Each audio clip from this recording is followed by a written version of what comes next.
Good morning, everybody. The devoted teacher is come back. And how are you today? Are you ready to follow the English and French uh, course or class? And I am very happy to see you again, and I am quite ready to continue to to teach or to learn you and to discuss with you about the four types of basic sentences and the use of the punctuation marks or signs. So this is what you need to master if you want to speak and to write very well or correctly in English and in French. So this is the reason why I am here to help you uh, to bring you to improve your English and French skills or competencies in these very important notions. So hurry up because the course is about to start now. And thank you so much for your attention and let's go. Let's go. Très bien, très bien, très bien. Euh, je suis de retour, c'est-à-dire le professeur dévoué est de retour pour vous servir. Voilà. Euh, salut à tous et à toutes. Voilà, j'espère que vous allez bien. Donc, aujourd'hui, à travers cette session, nous allons aborder les, euh, les quatre types de phrases et leur relation avec les signes de ponctuation. Donc, pour pouvoir analyser, essayer de comprendre comment ces choses fonctionnent et quelle est l'importance de maîtriser ces notions. Donc, voilà, comme je vous l'avais promis lors de la précédente vidéo, donc maintenant, c'est fait. C'est pourquoi je, je, je suis ici devant vous à travers votre écran pour vous euh, voilà, enseigner ou euh, vous faire part de, des différentes notions que j'ai préparées donc dans le but de vous aider à, à progresser soit en anglais, soit en français. Voilà, donc c'est fait. Euh, cette vidéo fait suite à la, voilà, à la seconde qui est celle à travers laquelle nous avons fait l'introduction au sujet de notre thématique communiquer à l'oral et à l'écrit dans une langue étrangère. Voilà, euh, trois éléments de base à maîtriser. Donc, c'est dans ce contexte que voilà, nous allons maintenant donc aborder le premier élément ou la première notion qui est les euh, quatre types de phrases.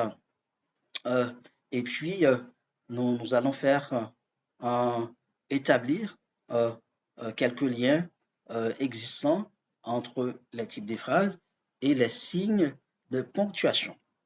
Donc, euh, abordons tout de suite les phrases déclaratives. Euh, une phrase déclarative, c'est une phrase à travers laquelle l'auteur ou le locuteur exprime euh, euh, un fait ou une opinion, un avis, affirme quelque chose ou infirme quelque chose. Voilà, ça peut être de façon affirmative ou de façon négative. Donc, il faut noter que une phrase déclarative peut prendre différentes formes ou une phrase déclarative a plusieurs caractéristiques, donc euh, ce qui fait, euh, euh, ce qui fait que, voilà, nous avons plusieurs éléments à travers donc, ce point à, à analyser, à, à, à, à mentionner afin de, d'apporter un peu plus de lumière sur cette question, cette phrase qu'on appelle phrase déclarative. Voilà, comme nous disons, euh, la phrase déclarative peut être une phrase affirmative, une phrase négative, une phrase verbale ou nominale. Euh, Elle peut être une phrase simple ou une phrase complexe. À la fin, elle peut être une phrase à la forme active ou à la forme passive. Voilà, ce sont les caractéristiques ou les différentes formes que peut prendre une phrase déclarative. Mais l'élément essentiel à retenir ou à savoir euh, euh, euh, au regard d'une phrase déclarative, c'est le signe des ponctuations qui est placé à la fin de cette phrase. Donc, une phrase déclarative se termine par un point. Notez bien, un point, et non un point d'interrogation, et non un point d'exclamation. Donc, si vous mettez un point d'exclamation ou un point d'interrogation à la fin d'une phrase déclarative, c'est une faute grave, une faute de grammaire pour dire une faute de ponctuation. Ceci dit que voilà, vous n'avez pas bien maîtrisé la notion de phrase et de la ponctuation et que votre message risque d'être mal compris ou tout simplement euh, risque d'être incompréhensible. Donc voilà, il faut faire attention quand vous formulez, vous construisez une phrase déclarative. Donc voilà, vous devez penser à mettre ou à placer à la fin de cette phrase un point. Mais il y a une exception que vous pouvez mettre à la place de ce point les trois points de suspension. Dans quel cas pouvons-nous mettre les trois points de suspension? Donc, c'est dans le cas euh, euh, lorsque euh, euh, euh, vous faites une énumération, donc vous énumérez des éléments dans un ensemble et que vous n'avez pas tout donné, vous n'avez pas tout euh, énuméré, arrivé à un certain moment, vous placez euh, les trois points de suspension, euh, ce qui signifie que, voilà, l'énumération, la citation n'est pas tout à fait terminée et que il y a encore et qu'il y a encore des éléments à donner ou à citer. Donc, ben, pour l'instant, on s'arrête à ces éléments qu'on a. Voilà, ça signifie que la citation n'est pas terminée. Il y a des éléments encore à donner. Donc, voilà, c'est de la même façon lorsque vous utilisez le mot etc. Voilà, etc. Donc, ça signifie que, voilà, vous commencez à énumérer euh, euh, euh, des éléments euh, au sujet d'une liste ou d'un ensemble et que voilà, vous n'avez pas pu tout donner et donc vous placez, vous utilisez cette expression, etc. Voilà, pour dire qu'il y en a encore à dire, mais je m'arrête là.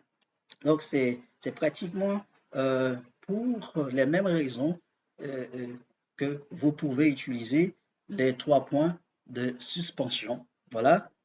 Donc, dans ce cas précis, vous remplacez, OK, vous pouvez remplacer donc, le point donc, dans la phrase déclarative par les 3 points de suspension. Voilà.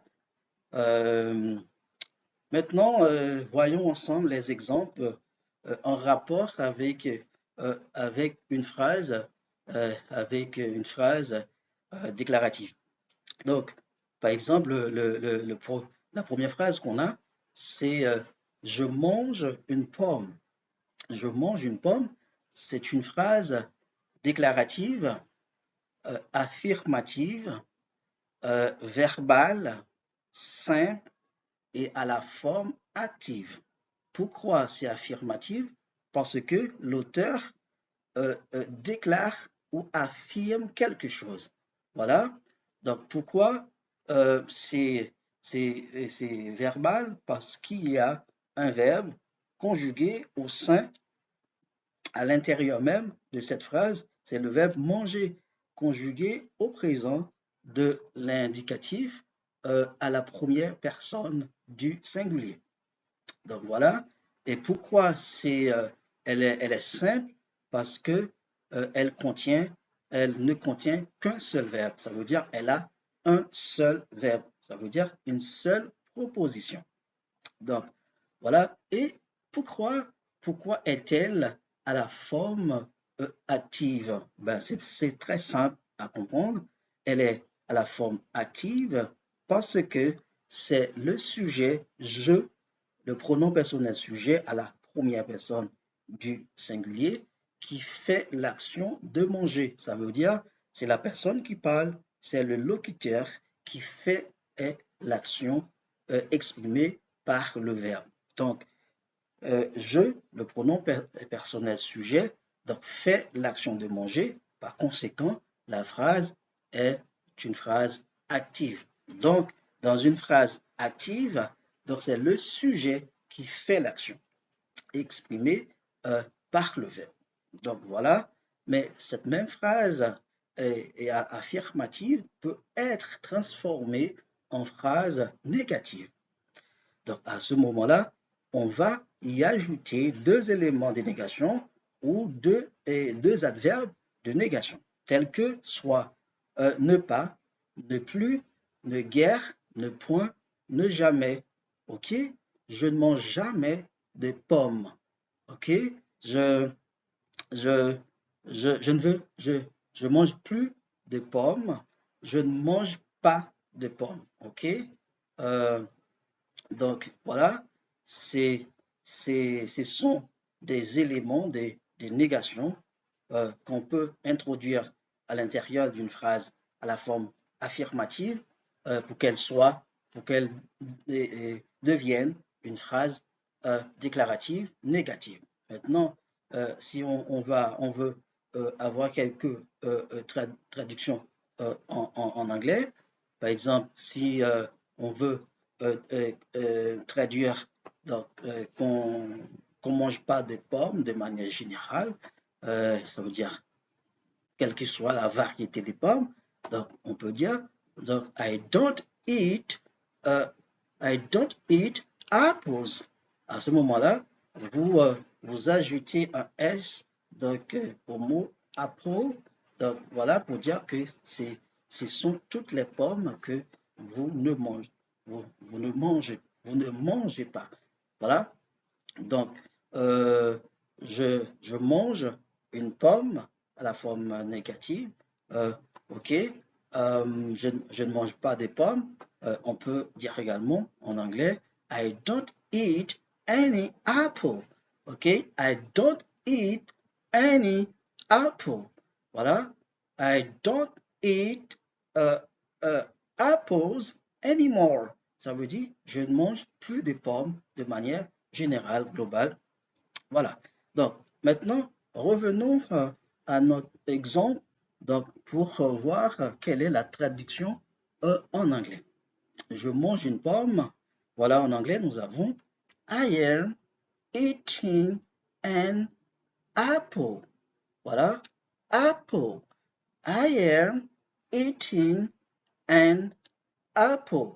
Voilà, mais on peut entendre également euh, un autre son, eating.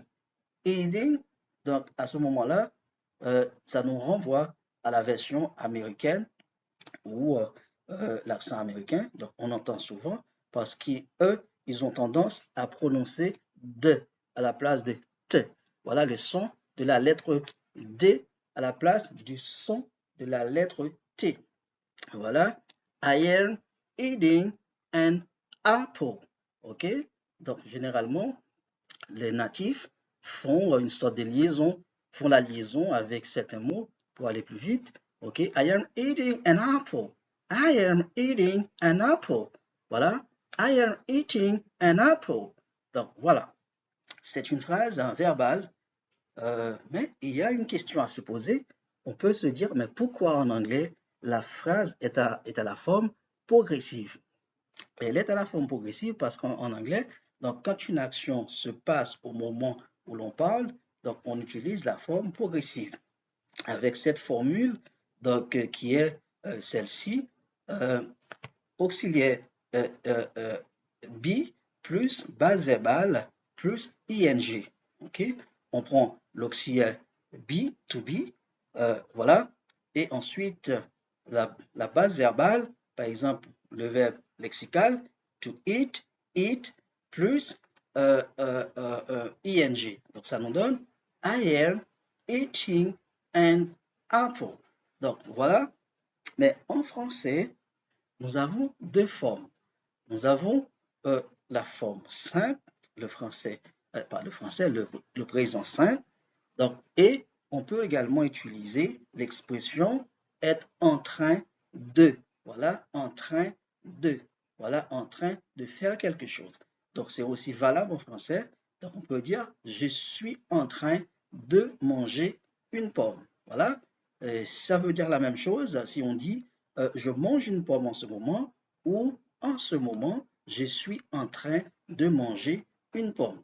Mais la petite différence, c'est que quand on utilise en français la forme progressive, c'est pour insister sur le fait de manger donc, et que l'action se produit donc, au moment où l'on parle. Donc, on veut insister là-dessus. Donc, voilà, on peut utiliser la forme progressive. Mais en anglais, si vous utilisez la forme du présent simple, donc c'est pas correct parce que pour utiliser la forme du présent simple en anglais, il y a d'autres choses à considérer. Par exemple, des éléments des fréquences, adverbes des fréquences, pour situer l'action dans le temps. Donc, à quelle fréquence l'action se produit. Voilà. Est-ce que c'est un fait habituel? Est-ce que c'est un fait qui est prévenu à être fait dans quelques minutes ou pas? Ou est-ce qu'on est sur le point de faire l'action? Donc, en anglais, il y a toutes ces différences. Voilà. C'est pourquoi donc, on ne peut pas utiliser le présent simple pour dire ça, pour traduire cette phrase. Voilà. Mais si on avait je mange une pomme chaque jour, là, on a donc un adverbe de fréquence. Voilà.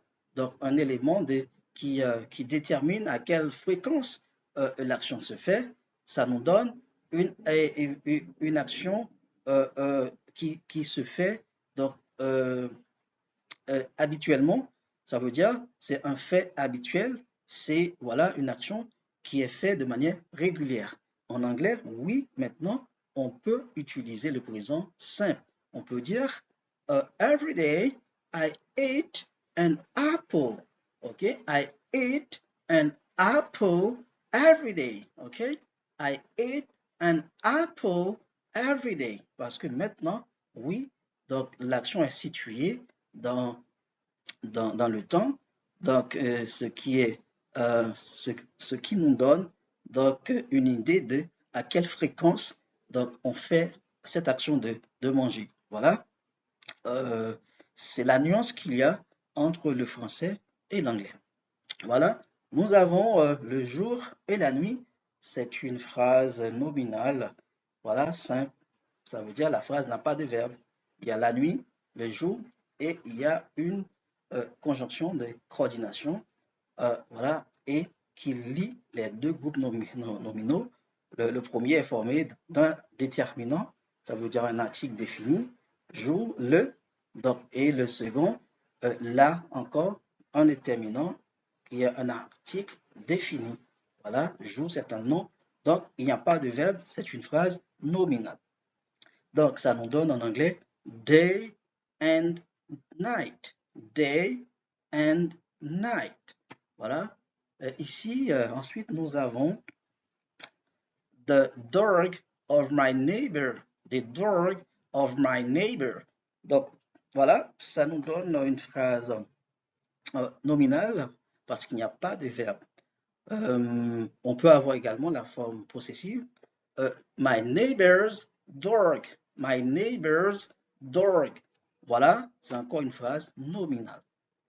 Mais à noter que ici, nous avons deux orthographes pour le même mot. Le mot neighbor qui signifie voisin. Dog signifie chien. Voilà. My signifie mais, mon, ma. OK? Donc, la première version se rapporte à l'anglais britannique. Ça veut dire en anglais britannique, on écrit neighbor avec B-O-U-R. Et en anglais américain, on l'écrit avec B-O-R. OK? Donc voilà, c'est la différence, mais les deux signifient la même chose. C'est une petite différence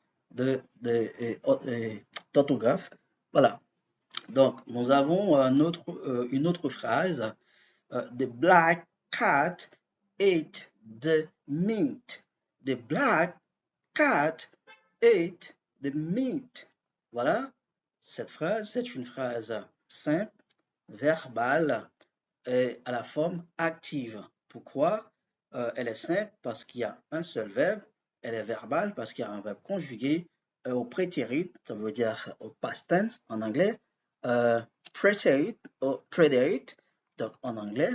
Donc, pourquoi c'est à la forme active? Parce que c'est le sujet, le groupe nominal sujet de black cat, donc c'est le sujet, le groupe nominal sujet, donc qui fait l'action. Ça veut dire en français le chat noir. Voilà, a mangé la viande. Le chat noir a mangé la viande. Donc, voilà, l'action est faite par le groupe nominal sujet. Donc, c'est une phrase à la forme active. Donc, mais cette même phrase peut être transformée à la forme passive. Et comment faire? Ben, c'est simple, c'est très simple même. Voilà, on va faire une inversion. Donc, on va prendre le groupe nominal sujet de black cat, on va le placer à la fin de la phrase passive. Donc, il devient le complément d'agent. Donc, il est précédé de l'élément par, P-A-R. Donc, voilà.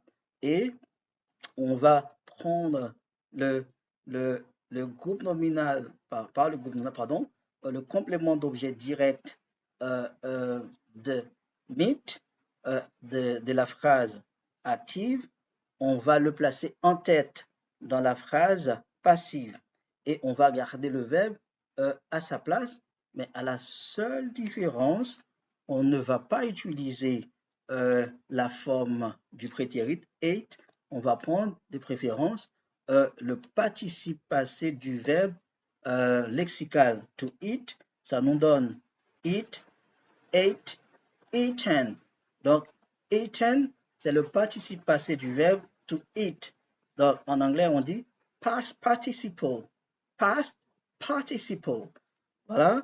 Donc, et on va le faire précéder de l'auxiliaire être au prétérit. Donc, le verbe être au prétérit, c'est where, was.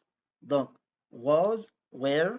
Donc, was est utilisé avec le pronom I, je, avec le pronom he, she. Voilà.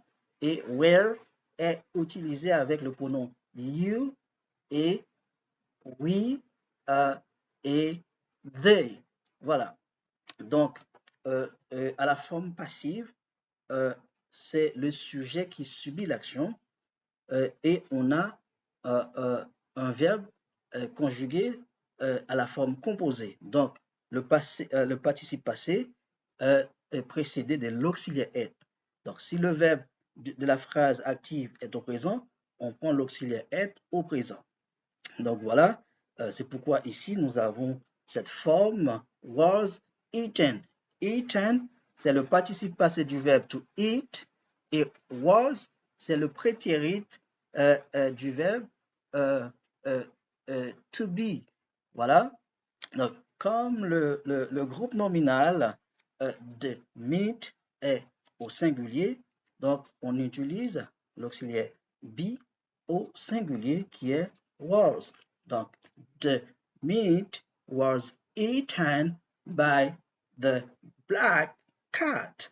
Donc, ici, nous avons une phrase verbale à la forme active. Et le dernier exemple, I took my meal, I prayed, and then I ate it. Okay? I took my meal, I prayed, and then I ate it. Voilà. Donc, ici, si on regarde très bien, on pourra dire qu'on a une phrase verbale complexe. Pourquoi? Parce que il y a trois verbes dans cette phrase. Il y a le verbe to take, dont le prétérit est took. Il y a le verbe to pray, qui signifie prier, dont le prétérit est prayed. Donc, il y a le verbe to eat, dont le prétérit est ate. Donc, les trois verbes sont conjugués au prétérit. Pourquoi cette phrase est à la forme active? C'est simple parce que c'est le pronom I, pronom personnel, I, qui est le pronom sujet. En français, ça signifie je. Donc, qui a fait l'action de prendre son repas et prier ensuite et il l'a mangé. Voilà. Donc, en français, nous avons j'ai pris mon repas, j'ai prié et ensuite je l'ai mangé. Donc, voilà, ça nous donne une phrase complexe et verbale à la forme active. Voilà. Took, c'est le prétérit du verbe to take, un verbe irrégulier. En anglais, ça nous donne take, took, taken. Nous avons aussi le verbe to pray, signifie prier. Ça nous donne, c'est un verbe régulier. Prayed, prayed. Voilà. Et le verbe to eat, un verbe irrégulier en anglais qui nous donne ate, eat, ate, eaten. Voilà. Donc, c'est ça pour les phrases déclaratives. À noter que le signe des ponctuations, le point, il est placé au même endroit et en français et en anglais, il n'y a aucune différence. Alors, pourquoi j'ai dit cela? Parce que pour d'autres signes de ponctuation, et c'est pas la même chose, il y a une différence de positionnement ou de position. Donc, en anglais, donc voilà, et en français, donc c'est pas du tout la même chose. Par exemple, pour placer un point d'interrogation en français, on laisse un espace blanc après le dernier mot de la phrase avant de le mettre. Donc, pareil pour un point d'exclamation, les deux points, les guillemets, le point virgule, ok? Mais en anglais, non, on ne laisse aucun espace. Donc, après le dernier mot de la phrase, donc le signe de ponctuation est presque collé au dernier mot. Donc, il n'y a pas d'espace. Donc, le point d'exclamation, le point d'interrogation, les deux points, le point virgule, voilà, on ne laisse aucun espace en anglais avant de placer ces points. Regardez bien les exemples. Donc, vous pouvez constater ça pour que vous et que lorsque vous aurez à écrire, soit en français ou en anglais, que euh, vous puissiez donc, normalement placer convenablement, correctement ces signes de ponctuation. Voilà. Maintenant, passons au point 2, qui est celui de l'emploi de la phrase interrogative. La phrase interrogative peut être aussi la phrase interronégative. Interronégative, cela veut dire l'idée de la phrase est portée sur la négation. Donc voilà, mais la phrase interrogative a les mêmes caractéristiques, peut prendre les mêmes formes que la phrase déclarative, c'est-à-dire à la forme passive, à la forme active, verbale, simple, complexe, voilà. Mais il faut dire que la différence est que à la fin d'une phrase interrogative, on place le plus souvent un point d'interrogation. Mais pourquoi il a dit ça le plus souvent? Pourquoi il n'a pas dit toujours? Mais non, c'est pas toujours parce que il existe deux types de phrases interrogatives, interrogatives directes qui se terminent toujours par un point d'interrogation et la phrase interrogative indirecte qui se termine par un point. Donc voilà, quelle est la différence alors? Ben, la différence est simple.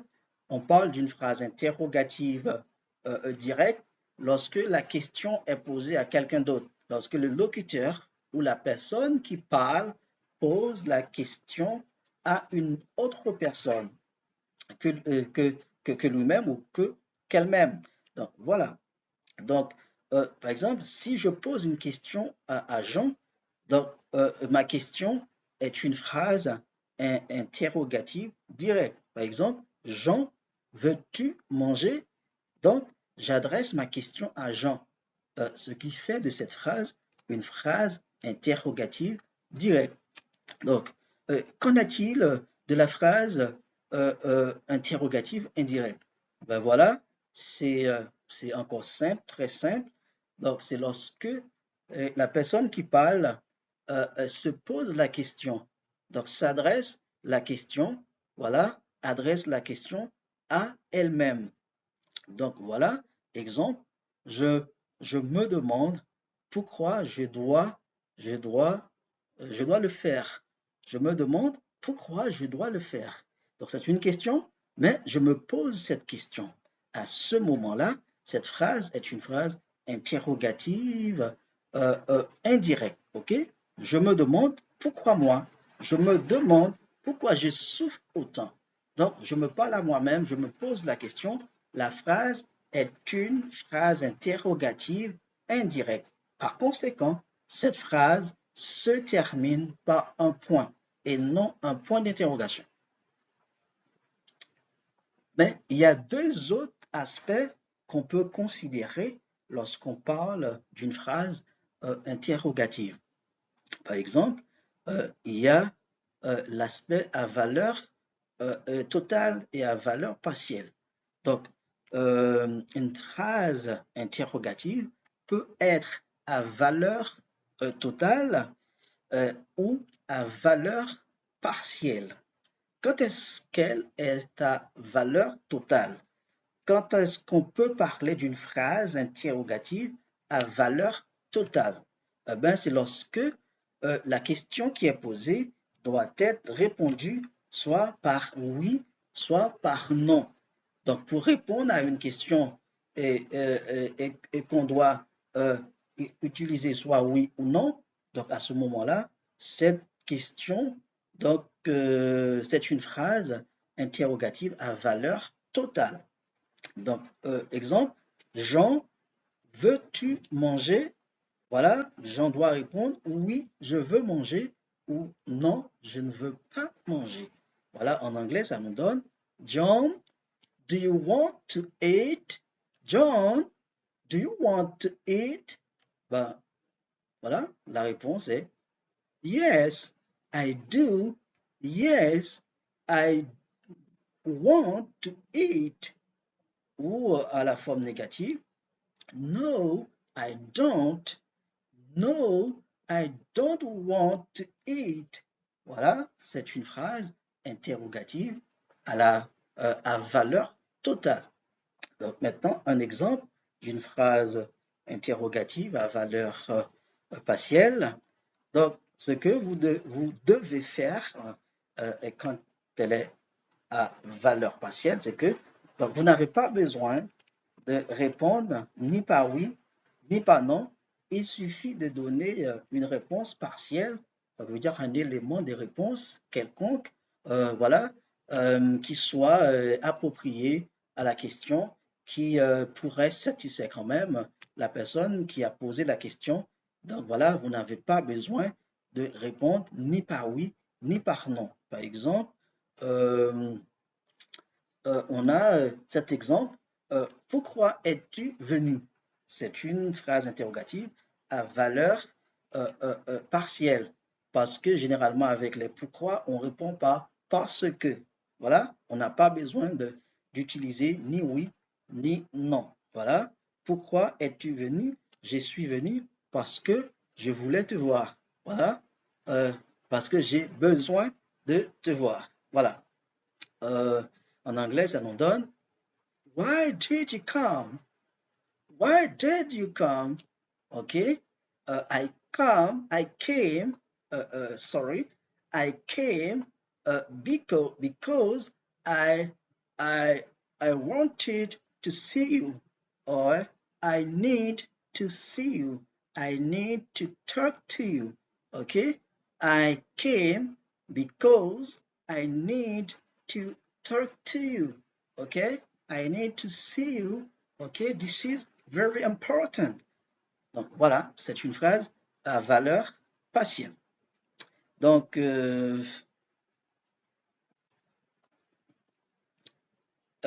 why not John? Why not John? Why not John? Voilà, cette question, c'est une phrase interrogative parce que à l'intérieur de cette phrase, on a un élément de négation qui est not. Not, mais c'est une phrase nominale. Nominale parce que cette phrase ne contient pas de verbe. OK? L'autre exemple, did you not want to come with us? Did you not want to come with us? With us or with us or read us, read us. Donc, vous pouvez entendre toutes ces variations. Voilà. Did you not want to come with us? Did you not want to come with us? Did you not want to come with us? Donc ça, c'est mot à mot. With us, c'est mot à mot. With us, c'est lorsqu'on fait la liaison. Et read us, encore mot à mot. Read us, c'est lorsqu'on fait la liaison. Donc, quand on entend read us ou read us, on est plutôt sur l'accent américain parce que les Américains ont tendance à prononcer de à la place de te, à la place de f. Voilà, c'est très important à noter. Voilà, pour que voilà, vous soyez avertis. Voilà, euh, quand vous aurez à discuter avec soit un Américain, soit un Britannique ou un Anglais. Donc voilà, la prononciation n'est pas toujours la même. Voilà, c'est très important. Mais on aura à étudier ensemble dans le module 2 la différence entre l'accent américain et l'accent britannique parce que donc aujourd'hui nous avons donc deux accents prédominants. Donc c'est l'accent britannique et l'accent américain. Il y en a d'autres tels que l'accent euh, australien, l'accent canadien, il y en a d'autres, mais les deux plus grands, ce sont l'accent américain et l'accent britannique.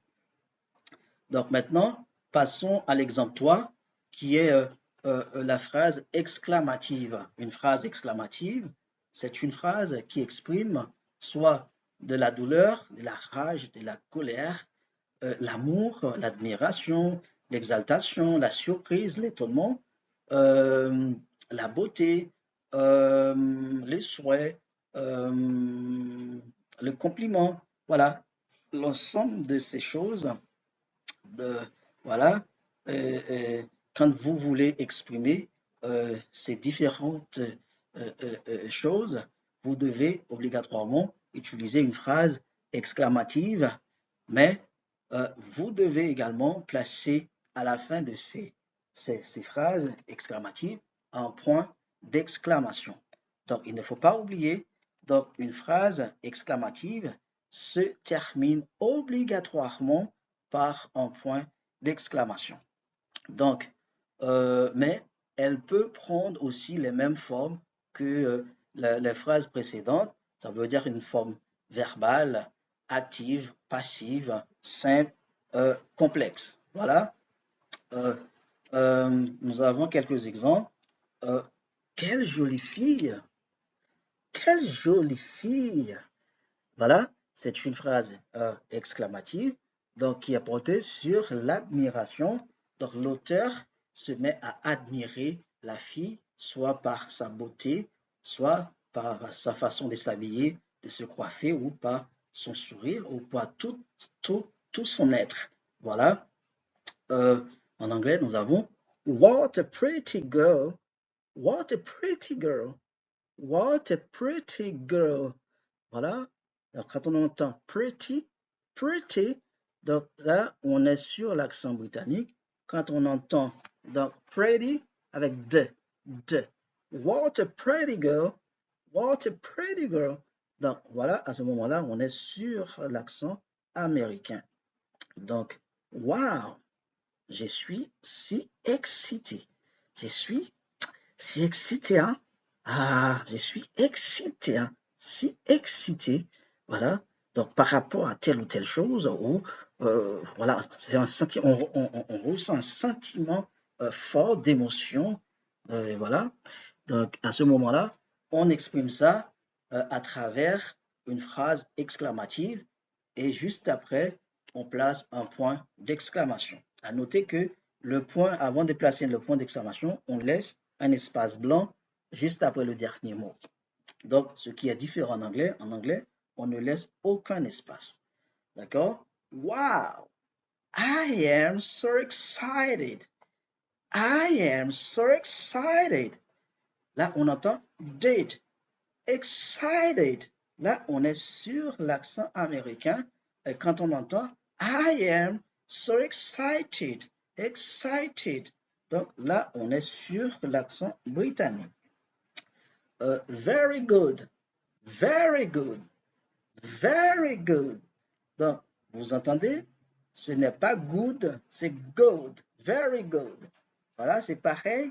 Ce n'est pas book pour le livre, c'est book. D'accord? Pareil, ce n'est pas Facebook, c'est Facebook. Facebook, book. Voilà. Donc, on verra ça lorsqu'on aura à faire des exercices sur la phonologie. On verra ça. Mais c'est très important de bien prononcer afin de pouvoir se faire mieux se faire comprendre. D'accord? Maintenant, nous allons voir le dernier point qui nous parle de la phrase impérative. La phrase impérative, c'est une phrase qui exprime soit un ordre, une interdiction, un conseil salutaire ou qui fait un appel à la prudence, une alerte à à la prudence euh, ou pour attirer l'attention des gens sur le fait qu'il qu'il y a hein, un danger potentiel donc, à tel ou tel endroit. Voilà. Donc, c'est c'est la phrase impérative qu'il faut utiliser pour exprimer ces choses. À noter que la phrase exclamative se termine le plus souvent par un point. Le plus souvent par un point. OK? Donc, mais certaines fois par un point d'exclamation. Donc, voilà, par un point d'exclamation, c'est lorsque l'idée est portée plutôt sur un conseil salutaire, voilà, ou sur un appel à la prudence, une alerte, voilà, à la vigilance, donc, ou pour attirer l'attention des gens, euh, ou euh, ça peut être exprimé ça peut utiliser pour ça peut être utilisé pour exprimer donc voilà une interdiction à travers une phrase nominale simple. Voilà. Mais dans les cas ordinaires, les cas simples, les autres cas, donc on met à la fin de cette phrase un point qui est un signe de ponctuation. Donc, par exemple, ne le fais pas. Hmm, ne le fais pas, hein. Ne le fais pas. Ça, c'est plutôt un conseil salutaire. Voilà. À ta place, je ne l'aurais pas fait. Ne le fais pas. Ne le fais pas. Voilà, c'est plutôt un conseil salutaire, mais la nature de la phrase reste et demeure donc une phrase impérative. Voilà, mais cette phrase peut être aussi utilisée avec de la rigueur en termes d'ordre, voilà, pour dire ne le fais pas, ok? Ne le fais pas, voilà. Donc, voilà, je te le dis et je te le répète, ne le fais pas, ne le faites pas. Donc, avec de la force, de la rigueur, c'est plutôt un ordre, voilà, c'est une interdiction. Donc en anglais, ça nous donne don't do it. Don't do it. On entend it, pas it. OK? Donc le son I français en anglais, ça, c'est porté vers et français, et accent aigu. Voilà, et. Donc ça nous donne don't do it. Do it. Mais de la même façon, on ne dit pas sister, on dit sis. Sister. OK? This. Pas 10, this. OK? Donc, ça, c'est très important pour pouvoir sonner un petit peu beaucoup plus proche des natifs. Voilà. Euh, et écris ton nom en dessous. C'est une phrase euh, impérative, verbale et simple. Don't do it, j'ai oublié de le dire, c'est une phrase impérative négative parce qu'il y a un élément de négation dans la contraction don't. Don't, c'est la contraction de la forme do not. Do not, do, c'est un élément, c'est un auxiliaire verbal et not, c'est un élément de négation, ce qui fait que, ce qui fait de cette phrase une phrase impérative négative. Donc ici, write your name down. C'est une phrase impérative, affirmative et simple et verbale. D'accord? Write your name down. Write your name down. What? Pardon. Write your name down. OK? Write your name down. OK? Donc, c'est une phrase impérative. Et ensuite, on a man at work. Man at work. Voilà, ça, généralement, on trouve cette indication sur les routes, surtout quand il y a des travaux qui sont en train d'être opérés, d'être faits. Donc, pour dire qu'il y a un danger là, il faut faire attention si vous passez par là. Donc, man, c'est le pluriel de man avec qui s'écrit M-A-N M-A-N, voilà, c'est l'homme au singulier, et men avec M-E-N, c'est le pluriel, ça fait les hommes. Donc M-I-N, c'est voilà, c'est l'homme au pluriel. Donc la traduction, euh, homme au travail, voilà, c'est la traduction littérale, mais généralement on le traduit par donc attention aux travaux, attention aux travaux. Voilà, c'est la traduction la plus formelle ou professionnelle. Voilà. Et ensuite, nous avons read this. Read this. Donc, c'est pas 10, ce n'est pas 10, c'est this. This. This. Read this. Un enseignant peut demander ça à un élève. OK? Take your book and read this. Voilà. Prends ton livre et lis ceci. Donc voilà, read, c'est le verbe to read, read, c'est lire. This signifie ceci. Voilà. Donc, c'est tout pour aujourd'hui. J'espère que j'ai été clair et que vous avez compris la démarche et que ces notions puissent vous aider à vous améliorer. Donc, prenez le temps qu'il faut pour bien écouter et bien relire le texte pour regarder la place des signes de ponctuation en anglais et en français.